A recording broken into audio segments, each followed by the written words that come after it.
apakah kamu berdarah? Mendengar jawaban asal-asalan seperti itu, Kun Sue hampir mati karena marah, bahkan jika Lu Yun berkata, aku takut sakit. Ini mungkin membuat Kun Sue merasa nyaman. Aku tidak melihatmu pingsan saat kamu menikamku. Tidak bisakah aku pingsan karena darahku sendiri? Bagaimana kalau aku menampilkannya untukmu sekarang? Lu Yun hanya menggunakan 2 kalimat untuk bertengkar dengan Kun Sue Hao, yang sudah lama tidak mengatakan apa-apa.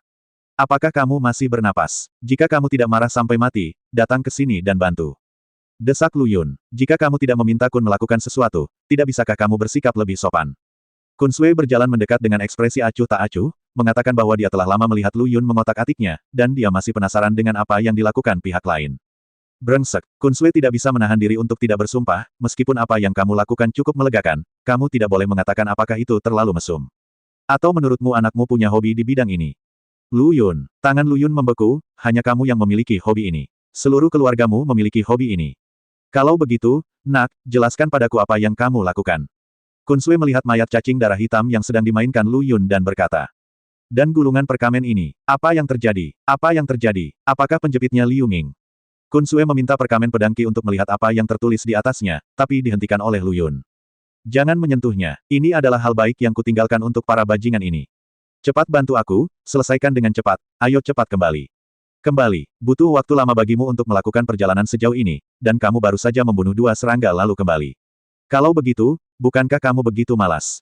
Kun Sue berkata tanpa berkata-kata. Kamu tidak mengerti ini. Lu Yun berkata dengan sudut mulutnya sedikit terangkat, kali ini kita datang, membunuh musuh dan mengumpulkan informasi adalah hal yang kedua. Tujuan sebenarnya adalah untuk membuat para bajingan ini saling curiga. Lu Yun kemudian memberitahu Kun Sue tentang gulungan perkamen di istana. Kun Sue berteriak kaget saat mendengar ini. Setelah mendengar ini, dia melihat ke arah Lu Yun dan akhirnya berseru, ini beberapa detik. Benar-benar beberapa detik. Rencana perceraian yang bagus. Pernah ada kecurigaan antara tim dan tentara, ditambah dengan gesekan biasa. Cek cek cek, aneh kalau tidak ada perselisihan internal. Kun Sue sekarang mengerti sepenuhnya arti kata-kata asli Kunmu. Anak ini memiliki masa depan cerah, tidak hanya masa depan ikunnya, tapi juga masa depan seluruh marga Kun-kun. Nak, apa yang perlu aku lakukan? Katakan saja, Kun Sue tiba-tiba menjadi sangat perhatian, yang membuat Lu Yun sedikit tidak nyaman. Seperti kata pepatah, menunjukkan cinta pada apapun berarti perzinahan atau pencurian. Tidak, apakah kamu terpesona oleh angin jahat? Tidak Nak, Kun, kakak Kunji. Mulai sekarang, urusanmu adalah urusan Kun Sue-ku. Selama kamu memberitahuku, pergilah ke Daoshan Oil Pan, dan aku, Kun Sue, akan mengerutkan kening. Ini yang kamu katakan. Lu Yun memandang Kun Sue yang bersumpah, pergi. Serang pasukan besar musuh. Kun Sue, Kak Kunji, apakah kamu tidak mengolok-olokku? Dengar, kenapa kamu tidak naik gunung pisau dan turun ke penggorengan tadi? Hal ini dilakukan oleh Kunji, dan kakinya hampir menggali pasir untuk menggali 3 kamar dan 1 ruang tamu. Oke, selesai. Saat berbicara dengan Kun Sue, Lu Yun selesai berpura-pura. Kun Sue pada akhirnya tidak membantu. Apakah ini, selesai? Kun Sue melihat ke arah kakinya dan melihat 2 cacing darah hitam jatuh ke tanah seolah mereka saling membunuh. Salah satu cacing darah memegang perkamen di tangannya, yang masih berlumuran sedikit darah. Cepat pergi. Serangga itu mempunyai indera penciuman yang sangat tajam. Mereka akan segera menyadari bau darah di udara. Lu Yun menyapa Kun Sue, dan masing-masing dari mereka segera meninggalkan tempat kejadian. Seperti yang dikatakan Lu Yun, setiap menit mereka pergi, tim pelopor pasukan klan Sa datang ke sini, dan jenderal yang memimpin tim ini adalah Sahu. Melihat 2 cacing darah pengintai yang bertarung satu sama lain di tanah dan jejak kaki yang berantakan di tanah, Sahu memikirkan sesuatu, tapi dia belum bisa membuat kesimpulan. Namun ketika bawahannya membuka gulungan kulit domba tersebut dan menyerahkannya kepadanya, isi gulungan kulit domba tersebut membuat pupil matanya mengecil, dan ia segera mengeluarkan perintah, gunakan tempat ini sebagai pusat, dengan radius 50 km, dan bergerak menuju karpet yang menutupi bagian depan. Setelah itu, dia bergegas kembali ke tempat dia datang. Rupanya Sahu tertipu. 40 atau 50 km jauhnya dari sini, Lu Yun, yang melarikan diri, berhenti lagi dengan panah dingin. Kenapa kamu berhenti lagi? Bukankah kamu melarikan diri? Sebelum pertemuan itu, sikap Kun Sue telah berubah total. Jika kaki ayam tumbuh di tubuhmu, melarikan diri bukanlah masalah kata-kata. Sayang sekali jika menyia-nyiakan tanah harta karun Feng Shui yang begitu bagus. Lu Yun berkata sambil tersenyum. Tanah harta karun Feng Shui. Di mana? Bukankah ini hanya tanah berpasir biasa? Apa bedanya? Kun Sue memandang Lu Yun. Kamu akan mengetahuinya nanti. Lu Yun tidak menjelaskan terlalu banyak. Kun Sue tidak bertanya lagi, tapi sama seperti Lu Yun, dia menemukan lokasi tersembunyi dan bersembunyi. Dalam sekejap, lusinan bayangan hitam muncul di bidang penglihatan Lu Yun dan Kun Sue. Sialan, banyak sekali di sini. Jumlah cacing darah masih mengejutkan Lu Yun Xiao. Dia memberi isyarat dengan nomor 3 kepada Kun Sue di sampingnya, lalu memberi isyarat dengan isyarat oke. Melihat Kun Sue mengangguk, Lu Yun merasa sedikit percaya diri. Namun sebelum dia sempat memberi isyarat, Kun Sue menamparkan dirinya sendiri dengan 3 pedang. Darah yang muncrat hampir menghalangi Lu Yun untuk mandi. Kamu 2B. Lu Yun tidak bisa menahan diri untuk tidak mengutuk. Saya meminta Anda menangani 3 cacing darah, tetapi Anda diminta menusuk diri sendiri 3 kali. Ah, Kakak Kunji, bukankah kamu baru saja mengatakan bahwa kamu ingin aku mengeluarkan darah dan merayu serangga? Mereka akan merayu pamanmu. Mereka sudah ada di sini, jadi mengapa kamu perlu merayu mereka? Gerakan yang dia buat tadi berarti bertanya pada Kun Sue apakah dia bisa membunuh 3 cacing darah sekaligus dalam sekejap. Sirkuit otak aneh gadis ini sebenarnya memahaminya seperti menusuk dirinya sendiri 3 kali. Sungguh kejadian yang tidak bisa berkata-kata. Pada saat ini, cacing darah dari tim garda depan juga mencium bau darah di udara, dan mereka bergegas menuju Lu Yun satu demi satu dengan mata merah. Kenapa kamu masih berdiri di sana? Bersiaplah menghadapi musuh. Lu Yun terjun ke pasir, mencoba membunuh 2 cacing darah dalam sekejap untuk menghilangkan tekanannya. Namun, Kun Sue juga mengikuti Lu Yun dengan cermat. Di mata cacing darah, orang itu seperti radar koordinat. Belum lagi pasir dan tanahnya, terlihat jelas apakah ada pelat paduannya atau tidak. Hal ini tidak diragukan lagi mengungkap posisi Lu Yun, yang secara langsung menyebabkan Lu Yun, yang hendak melancarkan serangan diam-diam, diserang secara tak terduga. Cacing darah tersebut membuatnya lengah dan memaksanya keluar dari pasir. Ketika Kun Sue melihat Lu Yun dalam bahaya, matanya menjadi merah. Kun Sue ada di sini, jangan sakiti tuanku. Kun Sue tiba-tiba bergegas keluar dari pasir, dan dengan dukungan gunung besi, semua cacing darah hitam di sekitar Lu Yun terlempar. Jika Kun Cu telah berlatih bola basket secara ekstrim, dia bisa datang dan pergi tanpa jejak, dan mengambil kepala jenderal musuh seperti mengambil benda dari tas. Kun Sue melatih Tishan dengan sempurna dalam latihan seni bela diri horizontal ini, dan dengan satu gerakan, dia memiliki potensi untuk menguasai gunung dan lautan. Kak Kunji, apakah kamu baik-baik saja? Kun Sue mengabaikan luka-lukanya dan pertama-tama peduli pada Lu Yun. Meskipun Lu Yun sedikit malu karena serangan diam-diam itu, untungnya dia selalu waspada. Ketika dia dipaksa keluar dari pasir, dia memikirkan tindakan balasan. Jika Kun Sue tidak keluar di tengah jalan, Lu Yun akan siap memberikan beberapa hadiah kepada kelompok cacing darah hitam yang melebih-lebihkan kemampuan mereka. Sekelompok cacing darah hitam legam yang telah diusir Kun Sue juga naik dari tanah, menatap Kun Sue dengan ekspresi haus darah di wajah mereka. Darah, aku ingin darah. Aku baik-baik saja. Lu Yun mengeluarkan air liur bercampur pasir, singkirkan serangga ini secepatnya, jika tidak maka akan terjadi kekacauan. Jernih, Kun Sue mengangguk, menahan napas dan berkonsentrasi, gangki keluar dari tubuhnya, lalu melebarkan sayapnya. Lu Yun hanya merasakan embusan angin lewat, dan Kun Sue telah menghilang. Gagak gaya kedua Kun Kung terbang di pesawat. Suara Kun Sue datang dari atas, dan Lu Yun tanpa sadar mendongak. Saat matanya bertemu dengan mata Kun Sue, Lu Yun teringat akan teknik telapak tangan yang jatuh dari langit. Kun Sue seperti bom nuklir, menghantam kawanan cacing darah dengan kekuatan yang tak tertandingi. Tiba-tiba, pasir dan tanah beterbangan ke udara, dan anggota tubuh yang patah ada di mana-mana. Ketika Lu Yun menyingkirkan pasir yang beterbangan di depan matanya, sebuah lubang besar tiba-tiba terlihat. Bau darah yang anyir membuat Lu Yun mengernyitkan hidungnya tak tertahankan. Dia telah membunuh banyak cacing darah ketika berada di Lamster. Meskipun gas darah yang digunakan berbeda-beda, antara lain merah tua, atau merah terang, namun darahnya tidak berbau seperti ini. Baunya seperti mayat yang membusuk dan terfermentasi secara alami di hari musim panas. Sungguh menjijikkan. Terlebih lagi, ketika kelompok cacing darah hitam legam mencium darah Kun Sue, keadaan yang mereka tunjukkan juga berbeda dengan cacing darah yang pernah dilihatnya sebelumnya. Ketika pengintai klan Sa ini melihat darah Kun Sue, mereka seperti vampir yang telah melepaskan penyamarannya dan menjadi zombie berjalan yang hanya bisa menghisap darah. Ada yang salah. Lu Yun bergumam dalam hatinya, tanpa sadar menggabungkan ciri-ciri aneh ini dengan darah hitam. Jika ini masalahnya, maka darah Kun Kun tidak akan membahayakan cacing darah. Saudara Kunji, lihatlah ke dalam lubang besar itu. Kata-kata Kun Sue yang tiba-tiba membuat Lu Yun tersadar dari pikirannya, dan matanya juga terfokus pada lubang itu. Di lubang yang dalam ini, darah hitam kental yang tersebar di mana-mana mulai berkumpul menuju tengah lubang seolah-olah dalam keadaan sadar. Ini mengingatkan Lu Yun pada cacing darah hitam tadi malam. Kamu masih ingin melakukan hal yang sama lagi. Pergilah ke neraka. Ini akan membuat cacing darah gelap sesulit tadi malam. Maka tanah harta karun Feng Shui ini adalah tempat pemakaman mereka berdua. Lu Yun tidak akan pernah membiarkan hal ini terjadi. Menjauhlah. Aku akan menghadapi orang-orang tangguh yang tidak bisa dikalahkan sampai mati ini. Saudara Kunji, bisakah kamu melakukannya? Dalam pandangan Kun Sue, Lu Yun adalah seorang ahli strategi, dan menggunakan otaknya adalah keahliannya, bukan bertarung dengan tentara. Baiklah, kita akan mengetahuinya nanti. Seperti yang dikatakan Lu Yun, dia sebenarnya meniru bentuk kedua Kun Gong, Crow Flying, yang baru saja dipelajari Kun, dan bahkan memperbaikinya berdasarkan aslinya. Dalam proses jatuhnya, ia memutar tubuhnya dan mengubah dirinya menjadi meteorit dari luar angkasa melalui gesekan udara. Tentu saja, lebih dari itu. Untuk memberikan pengalaman terbaik kepada cacing darah ini dan pergi tanpa khawatir, Lu Yun juga dengan serius mencampurkan sedikit bumbu ke dalam api, ikan yin yang dan api aneh. Kun Sue, yang memiliki pemandangan indah dari semua ini, merasa seperti ada 100.000 kuda rumput dan lumpur berlarian liar di dalam hatinya. Anda harus tahu bahwa trik terbang gagak ini diciptakan olehnya setelah upaya yang tak terhitung jumlahnya di bawah bimbingan Kun Sun. Dengan kata lain, Lu Yun baru mempelajarinya setelah menontonnya sekali, dan juga mengoptimalkan dan menyempurnakannya. Saudara Kunji benar-benar dewa. Ledakan, pasir dan kerikil terciprat. Pilar api menjulang dari lubang ke langit. Cepat pergi. Membuat keributan besar pasti akan menarik banyak serangga. Lu Yun melompat keluar dari lubang dan berkata, Oh, ayo pergi, ayo cepat. Setelah 2 kali ini, Kun Sue mencapai titik mematuhi kata-kata Lu Yun. Keduanya dengan cepat menghilang di malam hari. Meski terjadi kecelakaan, misi malam ini terselesaikan tanpa bahaya apapun. Dan Lu Yun bisa menjamin bahwa cacing darah pasukan Sa pasti akan tertipu. Karena dia meninggalkan beberapa hal baik untuk mereka di lubang yang dalam. Selama dia ditemukan, pasti akan menimbulkan kecurigaan di antara berbagai unit pasukan keluarga Sa. Jangan bicara tentang bertarung di dalam sarang. Tapi itu pasti akan menunda ritme ofensif mereka. Pada saat ini, para jenderal tentara Sa yang kurang informasi masih mengutarakan pendapatnya tentang perkamen yang dibawa kembali oleh Sahu. Rajaku, meskipun aku sebenarnya tidak ingin mengatakan ini, buktinya ada di hadapanku. Ada pengkhianat di salah satu pasukan kita. Begitu Sahu mengatakan ini, semua jenderal saling memandang dengan waspada.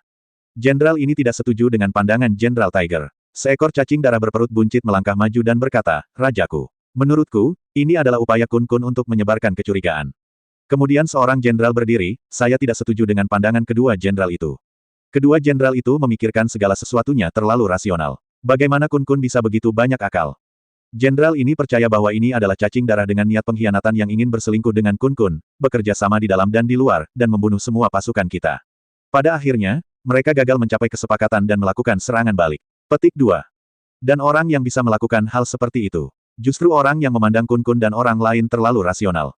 Berbicara tentang ini, sang jenderal memandang Sahu dan jenderal berperut buncit, dan maknanya sudah jelas. Sagong, apa maksudmu? Mata Sahu berkilat dingin, apakah kamu mencurigai jenderal ini berselingkuh dengan musuh? Haha, saya tidak mengatakan apapun tentang jenderal Sahu, tetapi Anda sendiri yang mengakuinya. Senyuman muncul di wajah Sagong. Jika dia melakukan ini, tidak peduli dia berhasil atau tidak, itu akan bermanfaat baginya dan tidak merugikan sama sekali. Jika kita benar-benar ingin menghukum Sahu, maka tanpa Sahu, orang yang memiliki kredibilitas tertinggi di pasukan klan Sa adalah Sagong. Sekalipun dia tidak bisa dihukum, Sahu akan diisolasi secara bertahap setelah kejadian ini terungkap, lagi pula, tidak ada yang mau selalu membawa pisau di punggungnya. Suasana tiba-tiba turun ke titik beku. Sahu dan Sagong saling bertengkar, seolah kedua cacing darah itu akan bertarung satu sama lain di detik berikutnya. Jika jenderal ini ingin berselingkuh dengan Kun Kun, dia tidak akan membawa perkamen ini kembali. Bantah Sahu. Jadi Jenderal Sahu melakukan yang sebaliknya dan membawa perkamen itu kembali, sekarang untuk menghilangkan kecurigaannya. Kamu, berbicara omong kosong. Sahu sangat marah hingga seluruh tubuhnya gemetar. Apakah kamu marah karena jenderal ini mengatakan dia benar? Sagong berkata dan memandang para jenderal, semua jenderal memiliki mata yang tajam, tetapi mereka semua telah melihatnya. Rajaku, Sagong memberi hormat kepada Salon, jenderal ini merekomendasikan agar Sahu dicopot sementara dari posisinya sebagai jenderal pelopor dan jenderal. Menunggu persidangan, jangan tunda pertarungan karena cacing darahnya. Kamu sendiri yang memutuskan hal semacam ini. Saron berkata dengan tidak sabar, biarkan aku menghentikan semuanya, tidak peduli apa yang ingin kamu makan. Karena terlalu banyak menghisap darah Kun Kun, Saron kini seperti cacing darah, ia memiliki temperamen yang buruk dan lesu kecuali untuk makan. Kemarilah, lepaskan baju besi Sahu. Di medan perang, baju besi seorang jenderal hanya akan dilepas dalam satu keadaan. Yaitu ditangkap hidup-hidup oleh musuh, jika tidak armor tersebut tidak akan meninggalkan tubuh saat makan dan tidur. Pasalnya baju besi ini tidak hanya mampu menahan bilah pedang, namun juga menjadi simbol kekuatan dalam militer. Jenderal, siapa yang berani melakukan ini? Sahu melihat sekeliling, wajahnya muram. Ini tidak diragukan lagi menantang keuntungannya sebagai seorang jenderal. Untuk sesaat, suasana kembali menemui jalan buntu. Saat ini, sebuah suara datang dari kejauhan, laporkan. Seekor cacing darah berwarna hitam legam berjalan melewati kerumunan orang dan berlutut di depan para jenderal. Apakah kamu sudah berhasil menyusul Kun Kun yang kabur? Sahu memandang cacing darah yang mendekat dengan sedikit harapan. Jika dia menangkap Kun Kun, dia tidak hanya bisa menghapus keluhannya, tapi juga memberinya keadilan, dan dia juga bisa mengalahkan pasukan Sagong. Hancurkan cacing darah yang selalu menentangnya. Namun apa yang dilakukan cacing darah selanjutnya membuat Sahu merasa merinding. Cacing darah yang datang untuk melapor memandang ke arah Sahu dengan jijik dan berkata, kami menemukan sisa-sisa rekan kami dan benda ini sekitar 50 km jauhnya dari tempat perkamen itu ditemukan. Saat dia berbicara, dia mengeluarkan tanda dari tangannya. Masih ada bercak darah hitam di token itu. Token ini jelas terukir dengan kata, depan. Di pasukan Sa, cacing darah tidak mengetahui bahwa Sa Feng adalah saudara iparnya Sahu. Buktinya meyakinkan. Sahu, Apa lagi yang ingin kamu katakan sekarang? Sa Gong bertanya. Wajah Sahu penuh dengan kesedihan dan kemarahan, dan dia mengepalkan tinjunya, mengetahui bahwa meskipun dia melompat ke Sungai Kuning kali ini, dia tidak akan bisa melarikan diri. Lai Chong, ikat Sahu dengan jenderal ini, dan aku akan menanganinya nanti. Kali ini Sahu berdiri diam dan tidak melawan, seolah-olah dia telah menerima hasilnya. Namun orang kepercayaan di bawahnya menyerah dan melangkah maju untuk melindungi Sahu. Mari kita lihat siapa yang berani mengambil langkah maju. Jenderal Sahu dianiaya. Jika kamu berani melawan, kamu akan dihukum dengan penalti tambahan. Sa Gong berteriak. Para jenderal lainnya juga bersiap untuk mengambil tindakan. Siapa yang tidak ingin melakukan sesuatu yang menambah penghinaan? Terlebih lagi, Sahu biasanya bangga pada dirinya sendiri dan tidak menganggapnya serius. Situasinya akan menjadi tidak terkendali. Sahu berkata, semuanya, mohon mundur, jenderal. Jenderalku tidak takut pada bayangannya. Rajaku bijaksana dan pasti akan memberiku keadilan, tapi tidak sekarang. Jenderal Sahu, anak buahnya berteriak kesakitan. Apa yang kamu lakukan sambil berdiri diam? Sahu ditahan. Sa Gong mendesak. Bersama Sahu, jenderal dan pelopor pasukan klan Sa, baju besinya dilepas. Konspirasi yang dipimpin oleh Lu Yun ini akhirnya berakhir. Faktanya, benih kecurigaan telah tumbuh di pasukan keluarga Sa. Setelah pasukan klan Sa direorganisasi untuk beberapa saat, mereka berbaris menuju istana Kun Kun lagi, dan Doraemon di antara mereka menunjukkan senyuman penuh pengertian. Kakak Duoyu, kamu benar-benar tidak mengecewakanku. Saat ini, Pendar sudah tampak di ufuk timur. Karena Lu Yun, pasukan klan Sa, yang seharusnya berada di gerbang kota, masih tinggal di gurun Gobi yang terpencil, dan masih ada waktu 3 hari sebelum ruang harta karun ditutup. Dibandingkan dengan ketergesaan pihak Bloodworm, Kun Kun memiliki lebih banyak waktu. Lu Yun membantu mereka mendapatkan cukup waktu persiapan untuk mengerahkan pasukan dan merumuskan rencana. Tapi Sam menghabiskan sepanjang malam dalam ketakutan, berjalan mondar-mandir di dalam gua. Dia khawatir sesuatu akan terjadi pada Lu Yun, menyebabkan klan Kun Kun kehilangan bintang yang sedang naik daun. Dia khawatir dia tidak akan bisa menjelaskan kepada pemimpin Kun Chu yang masih koma. Belum cukup, semua kekhawatiran tiba-tiba berakhir saat fajar. Setelah 2 jam berlari, Lu Yun dan Kun Sue akhirnya kembali ke istana Kun Kun. Kapten, Kun Sue dan Kun Ji kembali. Mendengar hal tersebut, batu besar yang tergantung di hati Kun Mu akhirnya jatuh ke tanah. Senang sekali bisa kembali. Senang sekali bisa kembali. Tapi saya senang hanya 2 detik. Tetapi, jantung Kun Mu berdetak kencang saat mendengar 2 kata ini, dan dia melihat ke arah orang-orang yang datang untuk melapor, tapi apa? Apa yang terjadi? Bawahan yang datang melapor gemetar ketakutan melihat reaksi Kun Mu, dan suaranya bergetar ketika dia berbicara, Kun, sedang, terluka. Kata-kata ini jatuh ke kepala Kun Mu seperti sambaran petir. Dia menunggang kuda. Apa gunanya Kun Sue ini mencari nafkah? Sebelum dia pergi, Qian Dingzu dan Wan memberitahunya bahwa meskipun dia mati, dia tidak akan membiarkan Kun Ji ini tergores sedikitpun. Apakah kamu akan mengambil kata-kataku seperti kentut? Aku akan menjaganya kali ini. Kapten, tidak, bukan itu yang kamu pikirkan. Pelayan yang datang melapor ingin menjelaskan, tapi Kun Mu yang sedang marah langsung menyela, bukankah begitu?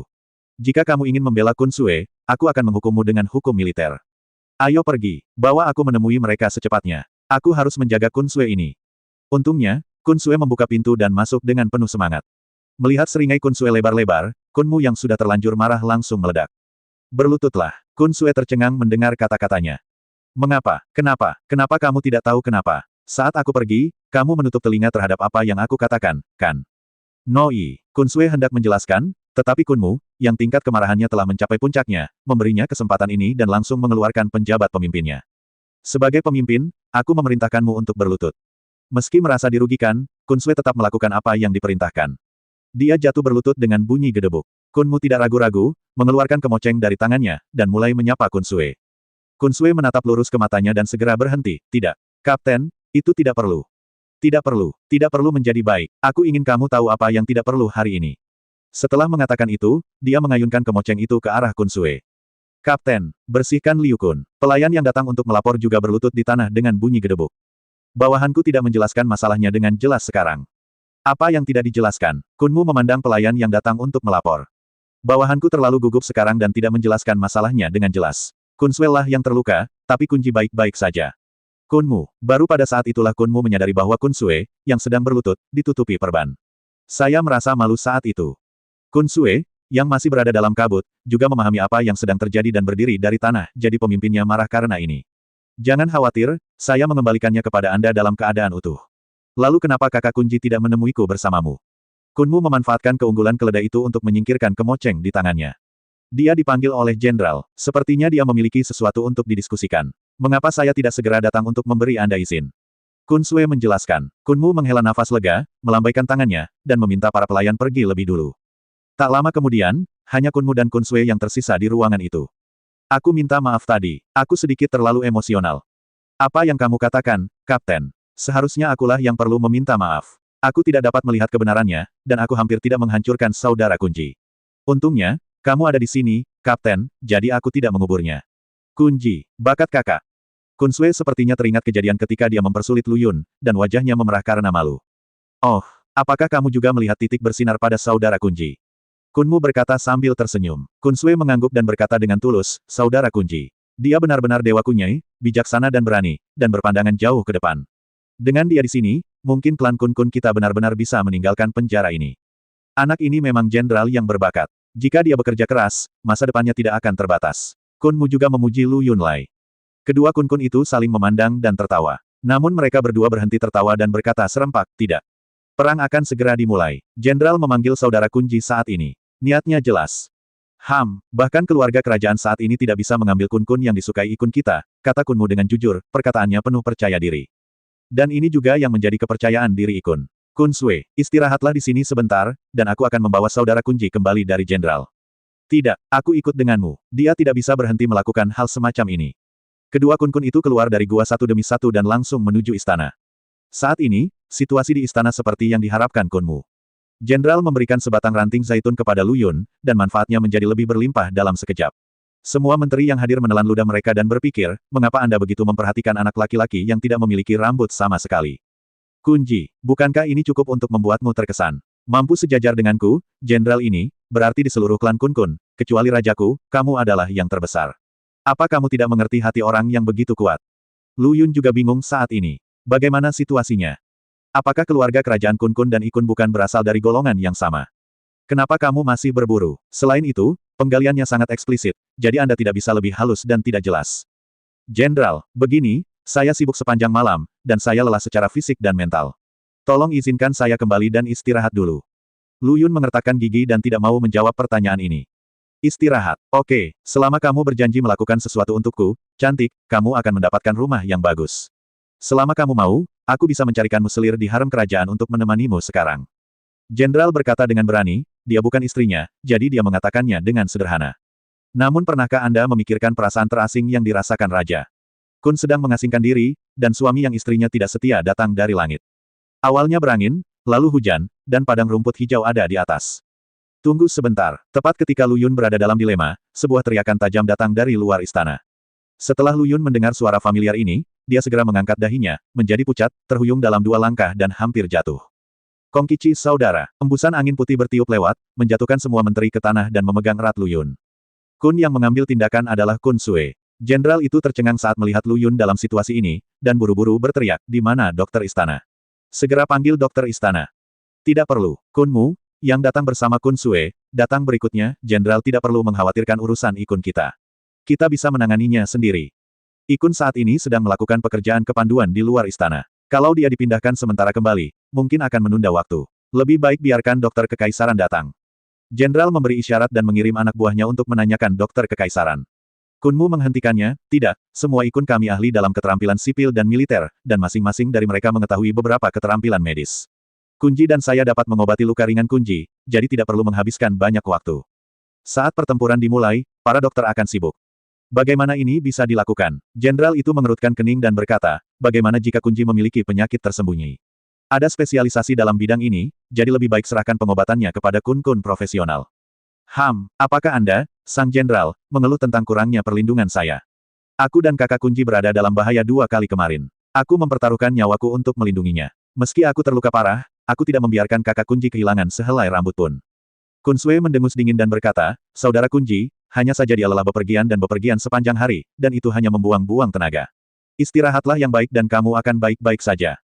Setelah mengatakan itu, dia membawa Lu Yun pergi. Namun begitu dia berbalik, dia dihentikan oleh penjaga Kun-Kun yang mengikutinya. Jenderal, jika ada yang ingin kau katakan, katakan saja padaku. Saat pemimpin kita Ikun bangun, aku akan memberitahunya secara pribadi. Kata-kata Kunmu membuat seluruh aula tercengang. Kapan Kunji menjadi pemimpin lagi? Jenderal itu tampak bingung. Kun Sui juga tampak tercengang. Kenapa Kun-Kun tidak memberitahuku tentang ini? Lu Yun, yang berpura-pura tidak sadarkan diri, semakin bingung. Jie Nima dipromosikan ke pangkat yang lebih tinggi dan menjadi pemimpin resimen Ikun. Ceritanya panjang. Kunmu mulai berbicara omong kosong, mulai memuji Lu Yun, dan mengkritik segala sesuatu yang bukan apa-apa. Lu Yun merasa sedikit malu setelah mendengar ini. Apakah aku begitu baik? Melihat dia hampir selesai berbicara, Kunmu diam-diam melambaikan tangannya ke arah Kun Sue setelah menarik perhatian semua orang. Kun Sue segera mengerti dan menyelinap pergi diam-diam bersama Lu Yun yang berpura-pura tidak sadarkan diri. Pada saat sang jenderal bereaksi, Lu Yun dan Kun Sue telah meninggalkan gedung dalam keadaan kosong. Aduh, aku sudah benar-benar meyakinkanmu Ikun, tidak bisakah kamu meninggalkan beberapa jenderal untuk keluarga kerajaan kita? Jenderal itu menggelengkan kepalanya dan mengeluh. Jenderal, jika Anda mengatakan itu, beri saya obat tetes mata besok. Tidak, bagaimana kalau saya meminta Kun Sue itu untuk melapor kepada Anda nanti? Kunmu berkata dengan suasana hati yang baik. Tarik ke bawah, simpan saja benda berduri itu untuk dirimu sendiri. Anggota kami belum datang untuk melapor, artinya strategiku pasti berhasil menunda kemajuan kelompok serangga itu. Sudah hampir cukup, kita semua sudah meninggalkan istana. Biarkan aku turun. Lu Yun perlahan membuka matanya dan berkata, membuat Kun Sue bersemangat. Kak Kunji, bangun. Ini semua salahku karena tidak melindungimu dengan cukup baik sehingga kamu menjadi seperti ini.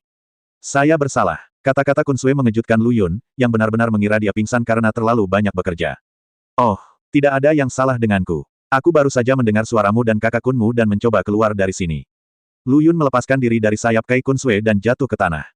Jika tidak, apakah menurutmu sang jenderal akan membiarkanku pergi begitu saja? Saat dia mengatakan ini, Lu Yun menghela nafas panjang. Dia awalnya ingin menggunakan Kun-Kun untuk melawan Chaos Bloodworms. Apakah perang dimulai? Klan Kun-Kun akan hancur karena afiliasinya. Hal ini membuat Lu Yun tidak berdaya. Mungkinkah setelah bertahun-tahun, pesona kakakku tidak berkurang tapi malah bertambah? Masuk akal. Kun Sue mengangguk seolah dia tiba-tiba mengerti, saudara Kunji pasti banyak akal. Di mana pelangi kentut? Kamu terluka, kembali dan istirahat. Lu Yun melirik perban Kun Sue yang berlumuran darah. Dia berpikir bahwa ketika dia menggendongnya, dia terlalu banyak bergerak dan menarik lukanya. Bagaimana itu bisa dilakukan? Serangga-serangga itu akan menyerang kapan saja. Bagaimana kita bisa beristirahat pada saat ini? Kun Sue dengan tegas menolak. Terserah kamu. Lu Yun menguap dan berkata, aku tidak tahan lagi, aku akan istirahat dulu. Saudara Kunji, bagaimana kamu bisa tidur saat menghadapi musuh yang kuat? Bukankah ini waktunya untuk tetap berpikiran jernih dan menanggapi serangan mendadak kapan saja? Kun Sue menarik keluar Lu Yun yang hendak pergi. Jangan khawatir, pasukan serangga tidak akan tiba di sini sampai setidaknya pukul 2 atau 3 sore. Kak Kunji, kenapa kamu begitu yakin? Kun Sue memandang Lu Yun yang percaya diri dengan heran. Dibutuhkan waktu 1 atau 2 jam untuk pergi dari Menara 3 ke sini jika kita melaju dengan kecepatan penuh, tapi sudah lebih dari 1 jam sejak kita kembali. Logikanya, pasukan serangga juga telah mendapatkannya, tapi pengintai di depan belum mengirim kembali berita apapun. Ini mengapa? Kenapa? Kun Sue bertanya tanpa sadar. Mungkinkah karena pramuka itu AWOL? Lu Yun memutar matanya, apakah kamu lupa apa yang kita sibukkan sepanjang malam? Sekarang pengintai belum mengirimkan kabar apapun, itu berarti rencanaku untuk mengasingkan serangga-serangga itu mulai membuahkan hasil. Begitu benih kecurigaan berakar dan bertunas, para jenderal akan saling curiga dan waspada satu sama lain, dan kecepatan kemajuan secara alami akan sangat melambat. Kedua poin ini saling mendukung dan menjelaskan semuanya. Pandangan ke depan kakak Kunji 10 kali lebih baik dariku. Kun Sue menghela nafas. Jadi, kembalilah dan istirahatlah secepatnya untuk memulihkan energimu. Diperkirakan malam ini akan menjadi malam tanpa tidur yang berdarah. Lu Yun melambaikan tangannya dan pergi. Saat hendak sampai di guanya, ia melihat sesosok tubuh berjalan mondar-mandir di depan pintu guanya dari kejauhan. Lu Yun melihat sekilas dan melihat bahwa dia masih seorang kenalan lama, Kun Yachang. Sedikit. Jige. Pada saat ini, Kun Yachang juga melihat Lu Yun datang dan berlari dengan tergesa-gesa. Kapten Chang, mengapa kamu datang kepadaku jika kamu tidak menjaga dirimu dengan baik? Lu Yun berkata sambil tersenyum. Kakak Ji, bukankah kamu adikku? Kamu sekarang menjadi anggota Ikun. Posisiku sebagai kapten hanyalah hadiah di hadapanmu. Kun Yachang tersenyum, seolah dia baru saja digigit kentut. Kapten Chang, jika ada yang ingin kau katakan, katakan saja padaku. Dia akan pergi ke Three Treasures Hall secara gratis. Pihak lain telah berada di sini sepanjang pagi, jadi dia pasti memiliki sesuatu untuk ditanyakan padanya. Tidak apa-apa, apa yang bisa kulakukan? Tadi malam setelah aku keluar dari harem kerajaan, taman belakang, aku mendengar pelayanku mengobrol dan berkata, Kakak Ji, kamu masuk ke dalam bahaya untuk menjalankan misi. Makanya aku khawatir. Semalaman aku tidak tidur. Aku takut terjadi sesuatu padamu. Aku sudah menunggu di sini sejak pagi. Kun Yachang berbicara dengan tulus dan berkata dengan prihatin. Tapi sebagai seekor rubah tua, Lu Yun bisa tahu sekilas bahwa Kun Yachang tidak hanya menoleh padanya ketika sesuatu terjadi, tapi itu juga masalah besar. Kapten Chang, gerakan ini benar-benar membuatku tersentuh. Dibandingkan dengan ini, aku merasa malu. Kakak Ji, apa yang kamu bicarakan? Segala sesuatunya harus kamu lakukan setiap hari. Sebagai anggota Ikun, misimu adalah melindungi istana. Saya, orang biasa setingkat ini, memiliki kulit kasar dan daging tebal. Hanya saja. Ketika Kun Yachang mengatakan ini, dia tiba-tiba berhenti dengan sedih. Lu Yun diam-diam terkekeh, akhirnya menunjukkan ekor rubahnya. Hari ini saya ingin melihat obat apa yang dibeli Kun Yachang di labu tersebut. Lu Yun mengikuti niatnya dan bertanya, Kapten Chang, jika Anda memiliki rahasia yang tidak dapat diungkapkan, katakan saja, jika saya dapat membantu, saya, Kun Ji, tidak akan menolak. Oh, dengan kata-kata Kakak Ji, aku menjalani sebagian besar hidupku dengan sia-sia. Kun Yachang mengedipkan matanya, seolah dia berusaha keras untuk mengeluarkan sedikit air mata, tapi gagal. Saudara Ji, kamu sudah mengatakan ini, dan aku tidak akan menyembunyikannya darimu. Aku punya permintaan kecil. Tapi itu tidak masalah. Saudara Ji, perbuatan muliamu selama 2 hari terakhir ini telah diberitakan di istana. Kamu sekarang menjadi orang terkenal di Ikun. Menurutku pemimpin Ikun tidak akan menolak permintaanmu. Lu Yun berpura-pura terkejut dan memandang Kun Yachang, Kapten Yachang. Anda tidak ingin saya mengatakan hal-hal baik di depan Kapten dan mempekerjakan Anda, bukan? Kun Yachang menggelengkan kepalanya, saya tidak bisa. Saya masih tahu berapa berat saya. Bukankah permintaan ini mempersulit Anda, Saudara Ji? Lalu apa yang Kapten Yachang ingin aku lakukan untukmu? Malam itu, bukankah aku mengucapkan kata-kata sombong kepada pemimpin Ikun tanpa kusadari? Lihat apakah kamu bisa membantuku memberitahunya di depan Kapten Ikun, jangan sampai dia melupakan kesalahan penjahat, dan simpanlah itu di dalam hatinya. Kun Yachang berkata sambil tersenyum cabul. Lu Yun tampak serius, masalah ini agak sulit untuk ditangani. Kapten Chang, bukan karena dia tidak membantumu karena dia adalah adik laki-lakimu. Faktanya, ketika Kapten bangun, dia secara khusus memberitahu padaku bahwa dia harus menunggu sampai dia bangun. Sebelum itu, pastikan keselamatanmu, Kapten. Meski tidak ada kata berdarah dalam kata-katanya, Kun Yachang sangat ketakutan hingga wajahnya menjadi pucat. Saudara Ji, kamu harus menyelamatkanku. Aku memiliki seorang lelaki tua di atasku, seorang pemuda di bawahku, dan saudara laki-lakiku telah meninggal. Seluruh keluarga bergantung padaku untuk memeliharanya. Kun Yachang berlutut di depan Lu Yun dan sangat menderita. Lu Yun sama sekali tidak bersimpati dengan hal ini. Dia bisa pergi ke harem kerajaan untuk mengadakan pertemuan pribadi dengan kekasih mudanya tadi malam. Hanya jika dia bisa menjadi seorang kun-kun yang menghormati yang tua dan mencintai yang muda, apa hantu? Kapten Chang, bukannya aku tidak ingin membantumu, hanya saja aku, Kun, berbicara dengan lembut dan tidak bisa berbuat apa-apa. Kakak Ji, pikirkan cara untuk menyelamatkan hidupku. Kun Yachang berlutut di tanah dan memohon, benar. Kakak Ji, ini untukmu. Ini sedikit dari hatiku.